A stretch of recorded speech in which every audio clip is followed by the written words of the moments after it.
15 rutes de senderisme guiades per la comarca del Pallars Jussà és la nova activitat que ofereixen per aquest estiu les cases rurals de la zona amb la intenció de donar a conèixer el territori al mateix temps que oferir un plus als seus clients, però també a altres persones que vulguin fer les rutes. Des de l'associació ho hem obert a tots els establiments que hi ha a la comarca. Llavors, la campanya consisteix en unes sortides de senderisme guiades per tots els punts de la comarca, gratuïtes a tots els establiments que estan adherits a la campanya.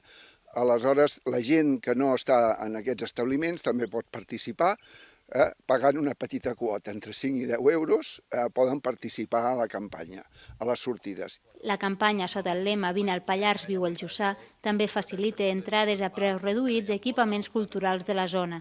En total hi participen uns 22 establiments turístics, però també es compta amb la col·laboració de 10 ajuntaments i el Consell Comarcal. La riquesa natural de la comarca fa que s'hagin pogut establir 3 tipus de rutes. Les verdes estan planejades per a tothom, per absolutament tothom, d'acord?